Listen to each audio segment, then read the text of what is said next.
नमस्कार साथियों, जिज्ञासा मैथ क्लासेस के यूट्यूब चैनल पर आप सभी बंधुओं का बहुत बहुत स्वागत एवं अभिनंदन। जो हमारा टॉपिक चल रहा था क्वाड्रेटिक इक्वेशन, जिसमें हम 3 वीडियो डाल चुके हैं। ये चौथा वीडियो है। तीसरे वीडियो में हम एक्सरसाइज 4.2 कर रहे थे, जिसमें कि एक क्वेश्चन बाकी रह गया था, क्वेश्चन नंबर 6। तो उसी को हम देख लेते हैं, क्वेश्चन नंबर 6। उसके बाद आगे बात करते हैं। कह रहा है कि एक कुटीर उद्योग एक दिन में कुछ बर्तनों का निर्माण करता है।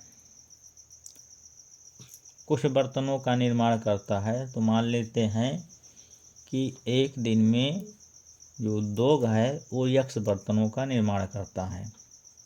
माना उद्योग एक दिन में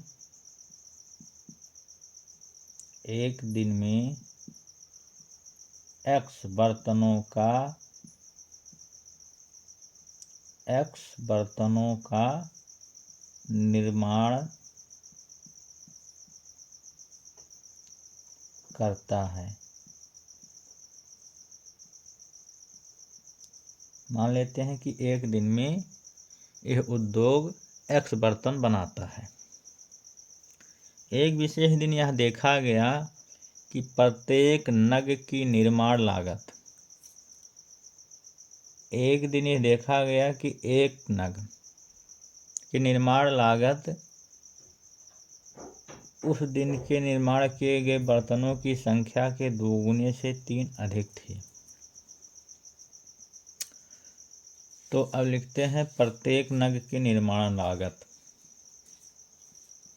प्रत्येक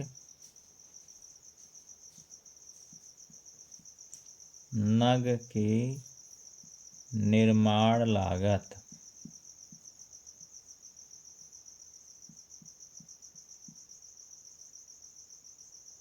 निर्माण लागत को क्या कह रहा है कि उसी दिन, यानी एक विशेष दिन, किसी दिन की बात कर रहा है, उस दिन निर्माण किए गए बर्तनों की संख्या।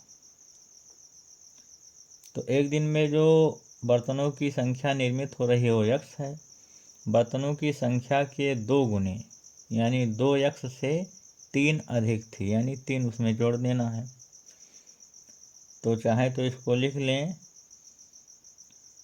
बर्तनों की संख्या के 2 गुने, 2 गुना और उस दिन निर्माण किए गए बर्तनों की संख्या, यानी एक दिन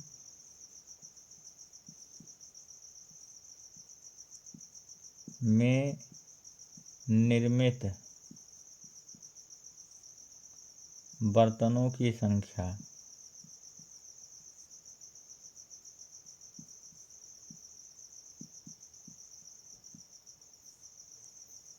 से 3 अधिक थी, से 3 अधिक था।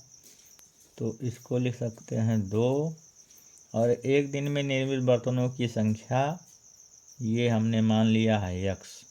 एक दिन में x बर्तनों का निर्माण करता है, तो यहाँ हो जाएगा x और प्लस 3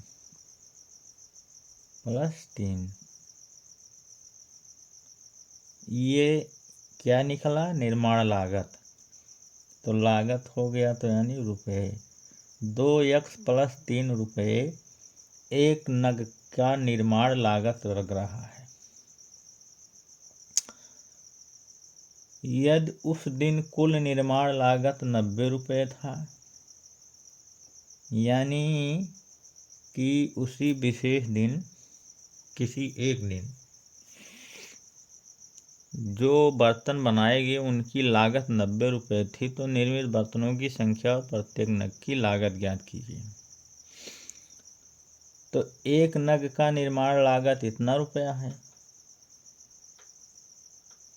तो एक दिन में बनाए गए बर्तनों का निर्माण लागत क्या हो जाएगा, जैसे एक दिन में मान लेते हैं उदाहरण के तौर पर एक दिन में 10 बर्तन बनाए जाते हैं।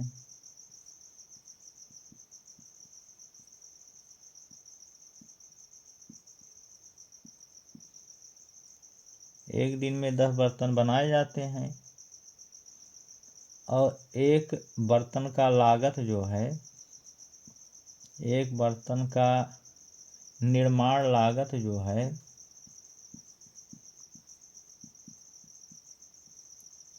अगर 20 रुपये है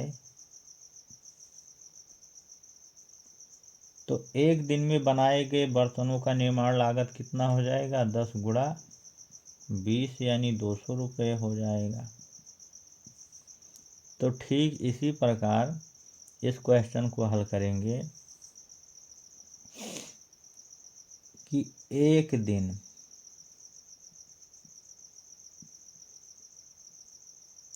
में निर्मित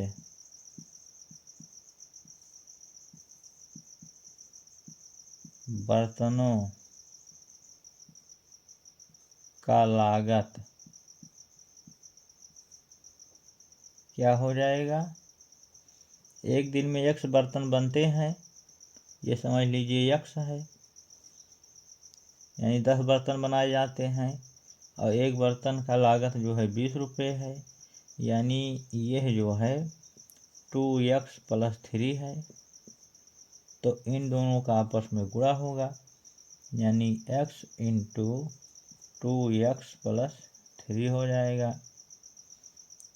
और ये दिया गया है एक दिन में निर्मित बर्तनों का लागत जो है वो 90 रुपये के बराबर है। तो लागत जो है वो 90 रुपये के बराबर है।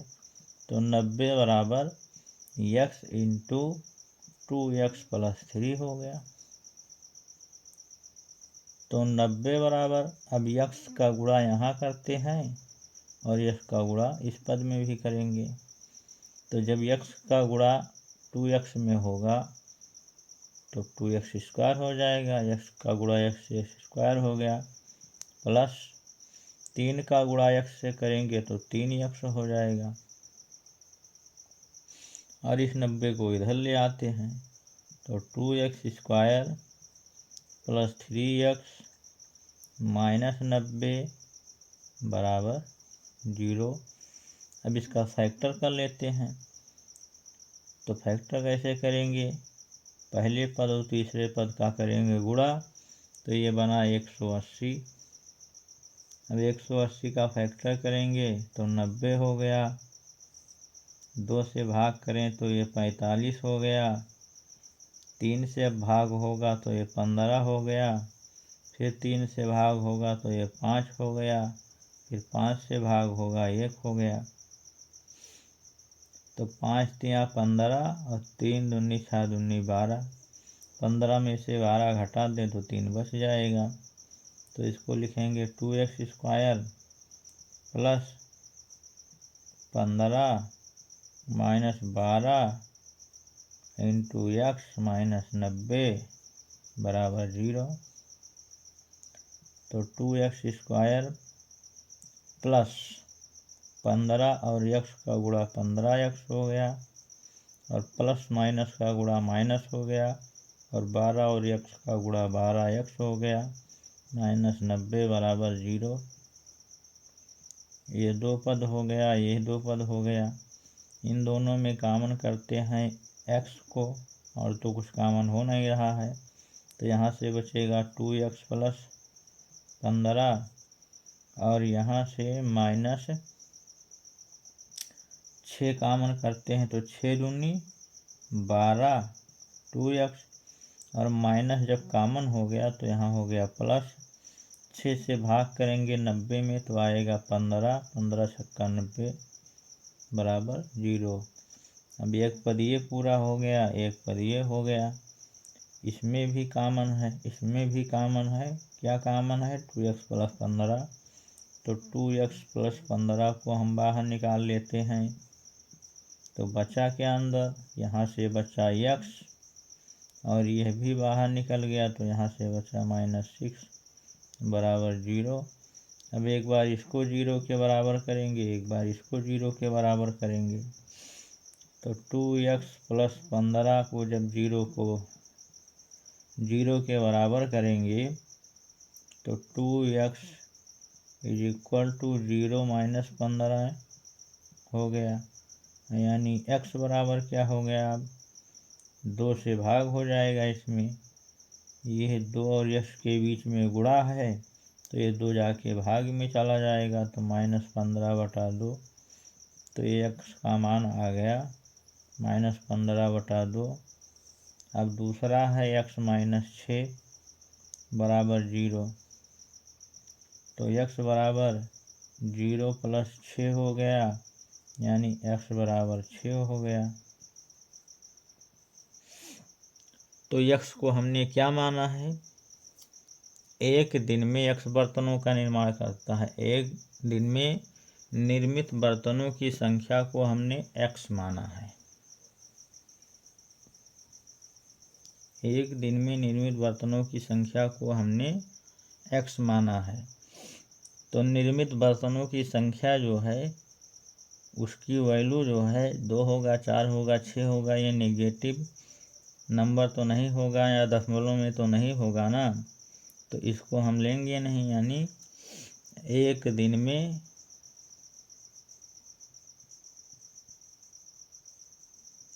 निर्मित बर्तनों की संख्या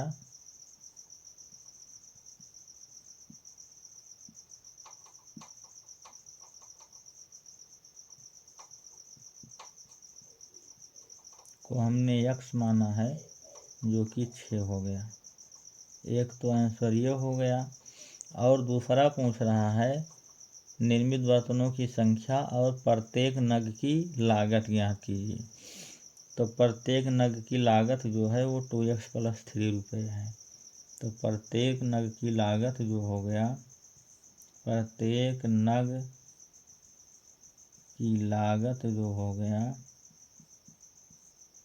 वो 2x + 3 रुपये है। तो 2 × x का मान हमने अभी निकाला 6, तो 2 × 6 + 3 हो गया। तो 2 × 6 = 12 + 3 = 15, यानी 15 रुपये हो गया। तो एक नग का निर्माण लागत जो है वो 15 रुपये हो गया। और एक दिन में बर्तन कितने बने, 6। तो एक आंसर ये हो गया और एक परिणाम ये हो गया। तो ये तो था एक्सरसाइज 4.2 का बचा हुआ क्वेश्चन नंबर 6। अब इसके आगे हम बात करते हैं पूर्ण वर्ग बनाकर हल। द्विघात समीकरण का हल करना है पूर्ण वर्ग बना करके।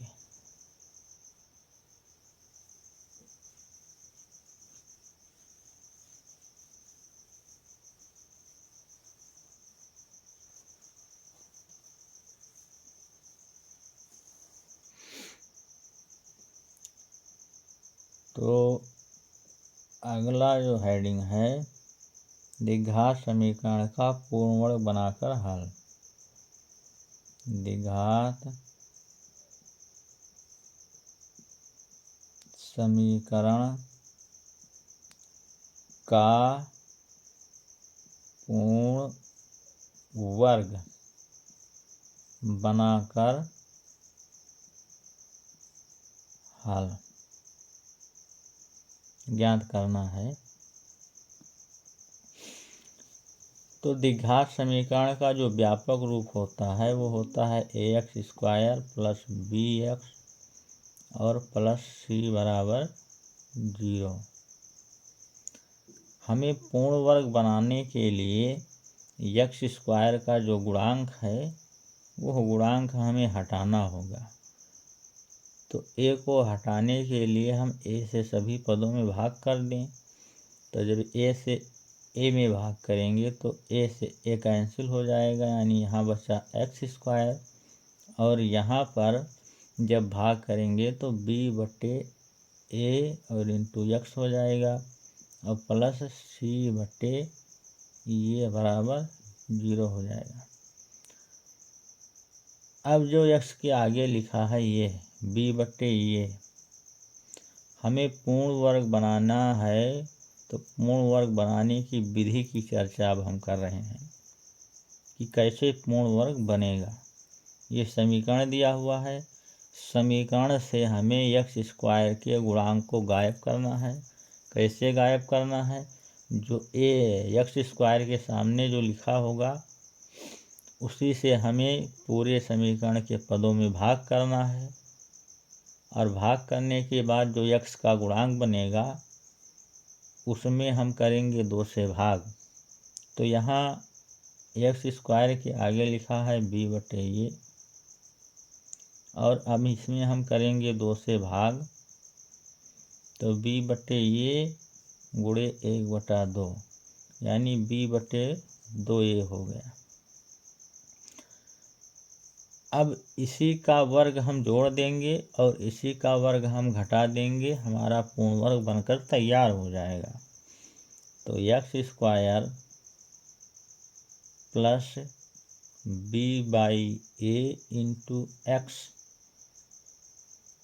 और प्लस b/2a का स्क्वायर और माइनस, जब इसको जोड़ेंगे तो फिर इसी को घटाना भी पड़ेगा, तभी तो संतुलन बराबर होगा। इसी का वर्ग हम घटाएंगे और प्लस ये c बटे ये लिखा है इसको लिख लेंगे, बराबर 0 हो जाएगा। अब ये है जो है किसी का वर्ग लिखा हुआ है, किसका वर्ग लिखा है? यहाँ पर लिख देंगे x और यही संख्या यहाँ उतार देंगे। अगर यहाँ प्लस है तो प्लस लगा देंगे, b/2a, इसी का वर्ग ये लिखा हुआ है। और यहाँ पर माइनस कॉमन ले लिया तो ये हो गया b²/4a² और माइनस कॉमन ले लिया तो c बटे ये हो गया, बराबर 0। तो x प्लस b/2a और माइनस, अब यहाँ लघुत्तम हो गया 4a²। तो ये गुणा करेंगे तो b² और यहाँ a से a कैंसिल हो गया तो 4a बचा, 4ac हो गया, बराबर 0 ये स्क्वायर। तो x प्लस b/2a का स्क्वायर माइनस, ये नीचे हो गया 2a और ऊपर b² माइनस 4ac रूट में लिखेंगे, इसका स्क्वायर ये लिखा हुआ है, बराबर 0। तो अब ये a² माइनस b² के रूप में बन गया। अब इसको a प्लस b और a माइनस b लिख दें, बराबर 0। एक बार इसको कह दें 0 के बराबर, एक बार इसको कह दें 0 के बराबर, और हमारा समीकरण हल हो जाएगा। तो ये तो व्यापक रूप की चर्चा थी कि हम कैसे पूर्ण वर्ग बनाते हैं। अब इस पर आधारित उदाहरण जो है ये चर्चा करते हैं।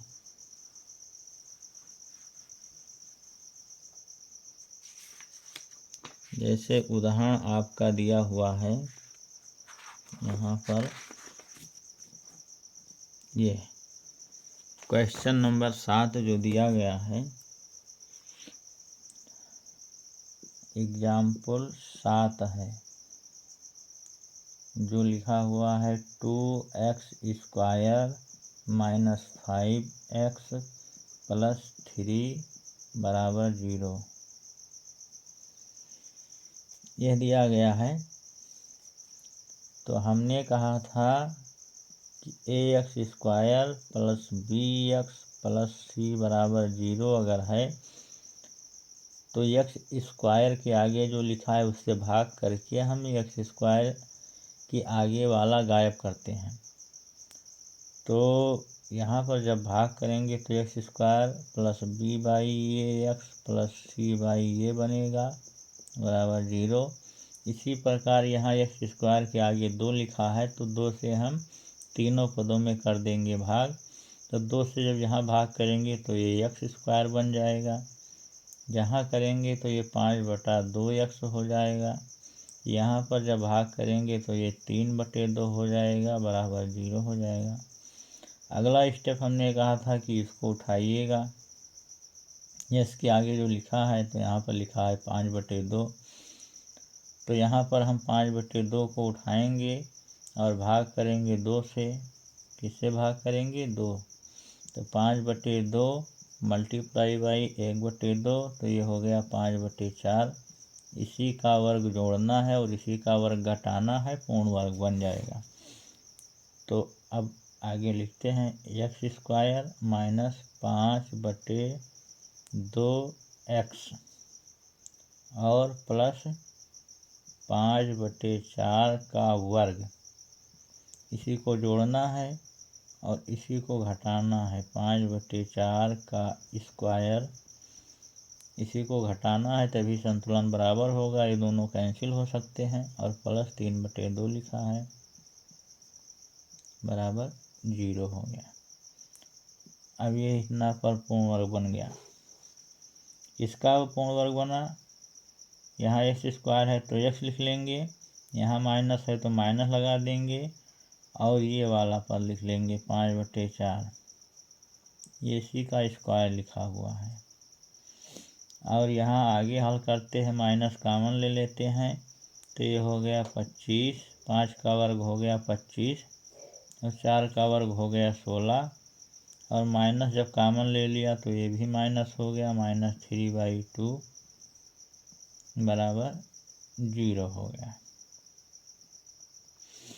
ये हो गया x माइनस 5/4, ये तो है ही, और माइनस अब यहाँ पर 2 और 16 का लासा लेते हैं और 16 से 16 में भाग करेंगे 1 आएगा, 1 से 25 में गुणा करेंगे 25 हो गया।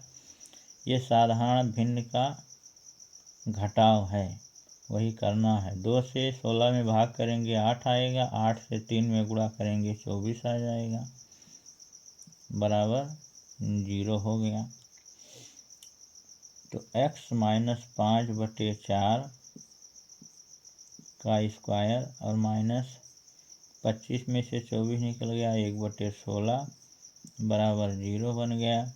तो ये हो गया x माइनस 5/4 का स्क्वायर माइनस इसको लिखेंगे 1/4 का स्क्वायर बराबर 0। अब इसको मानते हैं ये और इसको मान लेते हैं b, तो ये लिखा हुआ है a square minus b square, a square minus b square, तो इसको लिखेंगे एक ब्रैकेट में a प्लस b और एक ब्रैकेट में लिखेंगे a माइनस b।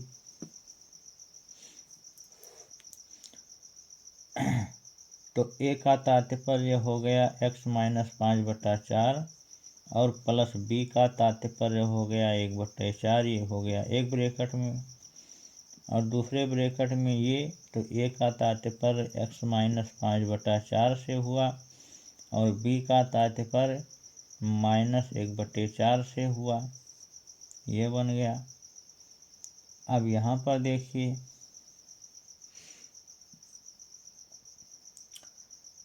x हर तो बराबर है, यहाँ -5 है और यहाँ 1 है, तो माइनस का चिन्ह लगेगा और 4/4 हो गया, 5 में से 1 गया 4 हो गया। और यहाँ पर x माइनस, अगर माइनस कॉमन ले लें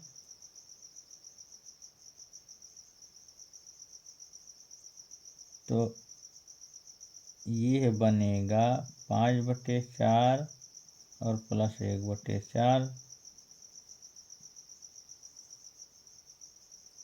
तो ये 4 से 4 कैंसिल हो गया तो 1 हो गया, x माइनस 1, और ये बन गया 5 1 6, 6/4, तो हो गया x माइनस 6/4, 2 से काट दो, 2 3 6 और 2 दूना 4, तो ये हो गया x-1 और ये हो गया x-3/2 बराबर 0 लगाना हम भूल गए, बराबर 0। तो एक बार इसको 0 के बराबर करेंगे और एक बार इसको 0 के बराबर करेंगे, तो x-1 बराबर 0, तो x बराबर 0 + 1, तो x बराबर 1 आ गया। और इसको बराबर करें 0 के, तो x-3/2 बराबर 0, तो x बराबर 0 + 3/2, तो x बराबर 3/2 हो गया। तो x की ये 2 वैल्यू निकल आया, ये आंसर और ये 2 मूल निकल आए। x के ये पूर्ण वर्ग बना करके हल हो गया। चलिए आगे बढ़ते हैं, कुछ और एग्जाम्पल की बात करते हैं। ये तो था एग्जाम्पल नंबर 7। एग्जाम्पल ज़्यादा से ज़्यादा प्रयास करें हल करने का, प्रैक्टिस भी करें जो प्रश्नावली में क्वेश्चन दिए गए हैं, लेकिन एग्जाम्पल भी साथ साथ में हल करें। अब है एग्जाम्पल 8। एग्जाम्पल 8 जो दिया हुआ है 5x² -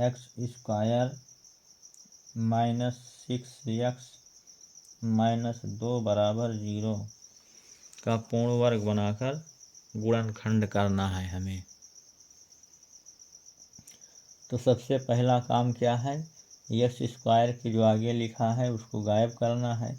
गायब कैसे होगा, 5 लिखा है तो 5 से भाग करें, तो यहाँ हो गया x², यहाँ हो गया 6/5x और यहाँ हो गया 2/5x और 2/5 बराबर 0।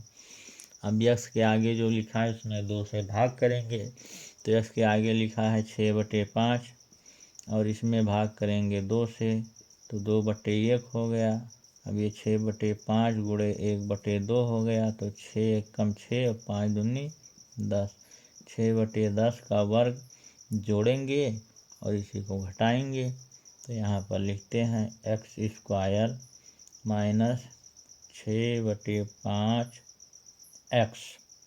क्या जोड़ना है, 6/10 का वर्ग जोड़ना है और 6/10 का वर्ग हमें घटाना होगा संतुलन बनाने के लिए, -2/5 बराबर 0 के। अब इसको देखते हैं, ये वर्ग लिखा हुआ है, यहाँ x² है तो x लिख दिया और यहाँ 6/10 लिख दिया, चिन्ह लगा दिया। यहाँ माइनस है तो माइनस का चिन्ह लग गया, अगर प्लस होता तो प्लस का चिन्ह लग जाता। ये हो गया। यहाँ पर माइनस ले लेते हैं कॉमन, और ये 6 का वर्ग हो गया 36 और 10 का वर्ग हो गया 100 और प्लस 2/5, माइनस कॉमन ले लिया तो ये हो गया प्लस बराबर 0। अब इसको हल कर लेते हैं, 36/100 साधारण भिन्न है, इसको हल कर लेते हैं, प्लस 2/5, तो 100 और 5 का लासा हो गया 100, 100 से जब 100 में भाग करेंगे तो आया 1, 1 से 36 में गुणा करेंगे तो हो गया 36 और प्लस 5 से भाग करेंगे तो 100 में तो आएगा 20 और 20 दूना 40, तो 40 और ये 76 हो गया, 40 और 36 76 हो गया, 76/100 बन गया। तो ये बन गया x - 6/10 का स्क्वायर बन गया और माइनस 76 और बटे 100 बन गया। अब इस 76/100 को हमें स्क्वायर में लिखना है, तो इसको 4 गुणा 19 लिख सकते हैं, अंडर रूट में करें, और इसको 10 गुणा 10 लिख सकते हैं। तो 4 जब वर्गमूल निकलेगा तो बाहर 2 हो जाएगा, 2 रूट 19 हो जाएगा और नीचे 2 बार 10 है तो 10 हो गया। इसका वर्ग लिख सकते हैं, तो इसको हम इतना लिख दें, तो x माइनस 6/10 का स्क्वायर माइनस 2√19/10 का स्क्वायर बराबर 0।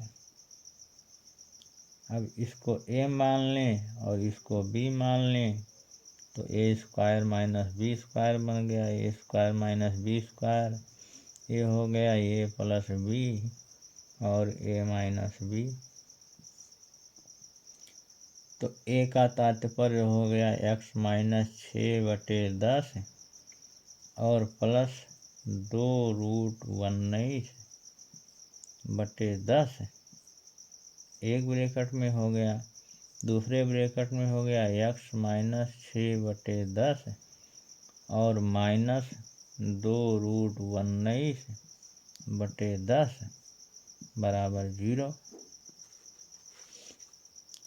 तो भी 10 बराबर है, तो इसको लिख सकते हैं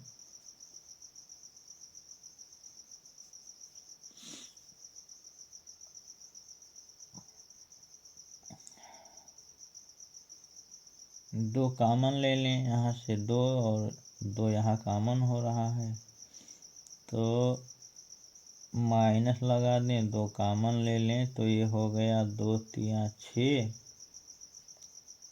और माइनस कॉमन ले लिया तो यहाँ माइनस हो गया और √19 हो गया और बटे 10 हो गया।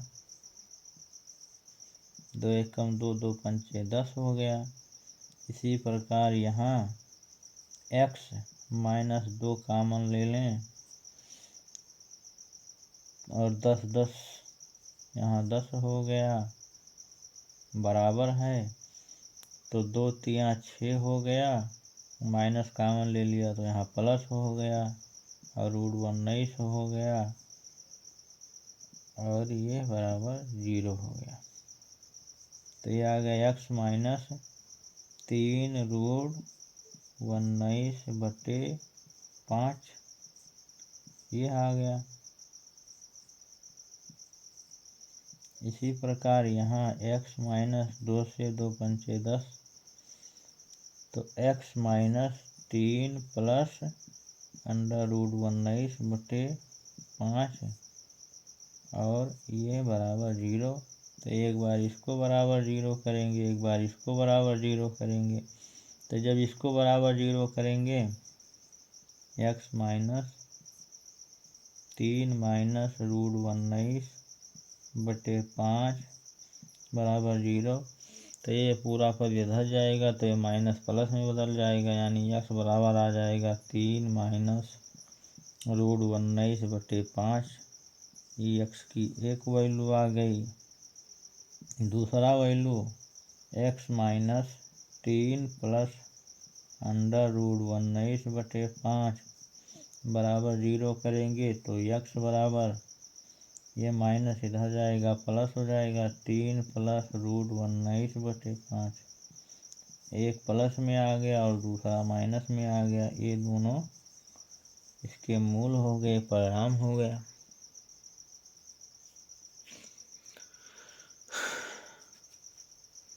तो ये तो हो गया दूसरा क्वेश्चन। अब चलिए आगे बात करते हैं।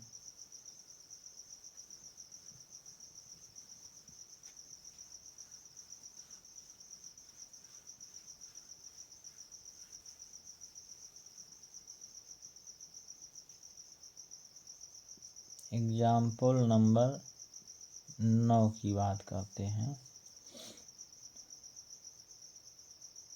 पूर्ण वर्ग बनाने की विधि से निम्नलिखित के गुणनखंड मूल ज्ञात कीजिए। क्या है? 4x² प्लस 3x प्लस 5 बराबर 0। हमें करना क्या है? x² के जो आगे लिखा है उसी से भाग करना है तीनों पदों में, क्योंकि यहाँ केवल x² होना चाहिए। तो 4 से भाग करेंगे तो x² हो गया, ये 3/4 यक्स हो गया और ये +5/4 हो गया बराबर 0। अब यक्स के आगे जो लिखा है 3/4, इसमें 2 से करेंगे भाग, 2 से करेंगे भाग तो 3/4 गुणे 1/2 यानी 3/8 हो गया। इसी का वर्ग जोड़ेंगे और इसी का वर्ग घटाएंगे तो x² प्लस 3/4 x प्लस 3/8 इसी का वर्ग जोड़ दें और इसी का वर्ग घटा दें और प्लस 5/4 बराबर 0 हो गया। अब यह इतना क्या लिखा है x, तो x लिख लिया, यहाँ प्लस लगा है तो प्लस लगा दिया और ये 3/8 लिखा है, 3/8 इसी का वर्ग हो गया। यहाँ माइनस कामन ले लें तो 3 3 9 हो गया, 8 8 64 हो गया और प्लस 5/4 बराबर 0। अब ये साधारण भिन्न है, इसको हल कर लेते हैं। 9/64 प्लस 5/4, 64 हो गया लासा, 64 एकम 64, 1 गुणे 9 9 हो गया और 4 से भाग करें तो 16 आया और 16 पंचे 80।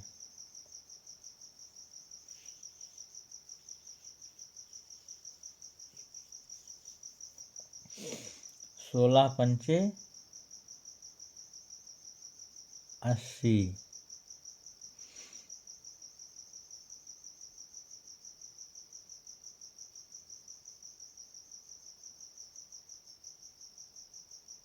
और 80 और 9 89/64।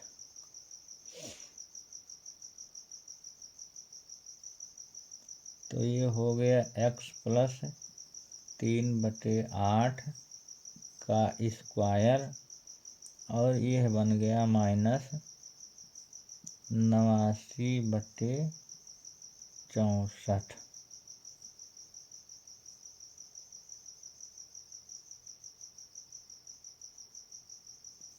और सॉरी, जब ये माइनस हमने निकाल लिया तो यहाँ पर लगेगा माइनस,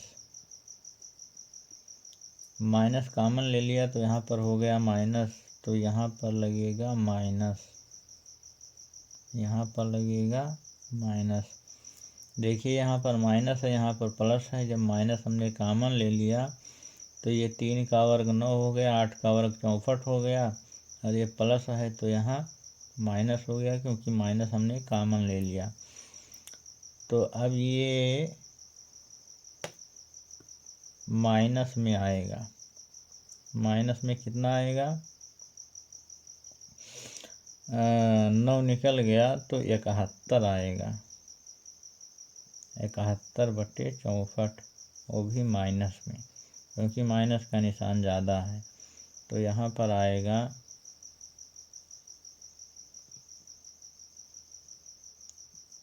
-71/64 बराबर 0। तो ये हो गया x प्लस 3/8 का स्क्वायर और ये माइनस का जब माइनस से गुणा हुआ तो हो गया प्लस 71/64 बराबर 0। और x प्लस 3/8 का स्क्वायर, इसको इधर अगर कर दें तो ये हो गया -71/64। अब देखिए कि x का मान निगेटिव आ रहा है, यहाँ पर निगेटिव आ रहा है और यहाँ पर लगा हुआ है वर्ग। तो x की ऐसी कोई वैल्यू यहाँ पर रखेंगे तो वर्ग लगा है तो पॉजिटिव वैल्यू देगा, जबकि यहाँ पर कह रहा है निगेटिव होगा, तो यह संभव नहीं है। यह x के वास्तविक मान के लिए संभव नहीं है। या x का ऋणात्मक मान यहाँ रख दें, कोई भी मान रख दें x का मान -1 रख दें, -1 प्लस 3/8, तो ये 8 हो गया, -8 प्लस 3 और बटे 8, तो ये -5/8 हो गया। और जब इसका वर्ग करेंगे तो ये 25/64 हो गया। यानी हर स्थिति में ये पॉजिटिव वैल्यू देगा, जबकि यहाँ आ रहा है निगेटिव। तो यह समीकरण संतुष्ट नहीं हो रहा है, इसलिए x का कोई वास्तविक मान दिए गए समीकरण को संतुष्ट नहीं कर रहा है। यहाँ पर x के वास्तविक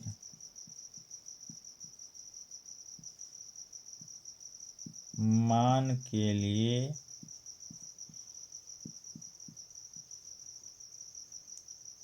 x + 3/8 का स्क्वायर ऋणात्मक नहीं हो सकता। ऋणात्मक नहीं हो सकता। क्यों नहीं हो सकता? क्योंकि वर्ग लगा है, तो कोई भी वैल्यू x की रखेंगे तो वो पॉजिटिव बना देगा, जबकि यहाँ कह रहा है नेगेटिव आना चाहिए। तो नेगेटिव किसी भी स्थिति में आएगा नहीं। ऋणात्मक इसलिए नहीं हो सकता, नहीं हो सकता। और जब ऋणात्मक हो ही नहीं सकता तो इसको संतुष्ट नहीं करेगा। इसलिए x का कोई वास्तविक मान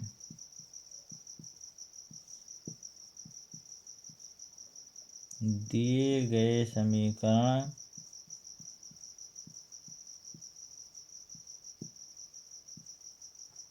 को संतुष्ट नहीं कर सकता।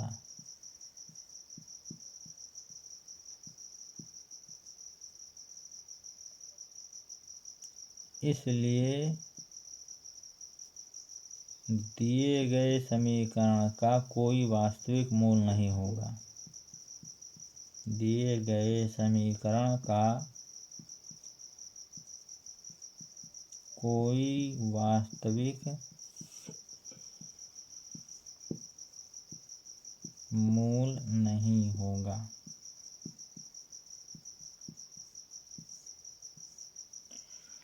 अब क्यों नहीं होगा वास्तविक मूल, इसकी चर्चा हम नेक्स्ट वीडियो में करेंगे।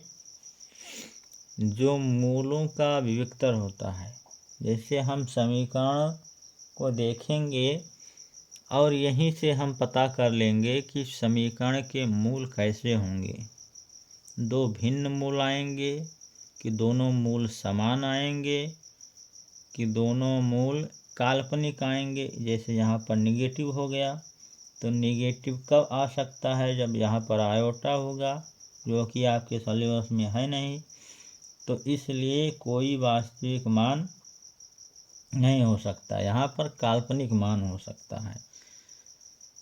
तो यह कैसे पता लगेगा समीकरण से कि इसके मूल कैसे होंगे? अब इतना लंबा हमें हल करने के बाद हमें यह मिला कि इसके वास्तविक मूल नहीं होंगे। तो उसके लिए है विवेचक या विविक्तर, जिसे डी कहते हैं, डिस्क्रिमिनेंट, जिसकी चर्चा हम अगले वीडियो में करेंगे कि कैसे मूलों की प्रकृति हम जानें। कि दिया गया कोई समीकरण है तो उसका मूल कैसा होगा। अगर मूल वास्तविक होगा तो उसको हम हल करें, और नहीं तो फिर हल करने की आवश्यकता नहीं है। तो चलिए आज के लिए इतना ही। इसी के साथ वीडियो को समाप्त करते हैं। अगर ये वीडियो आपके लिए उपयोगी है तो अपने दोस्तों के साथ में शेयर ज़रूर करें। बहुत बहुत धन्यवाद। नमस्कार।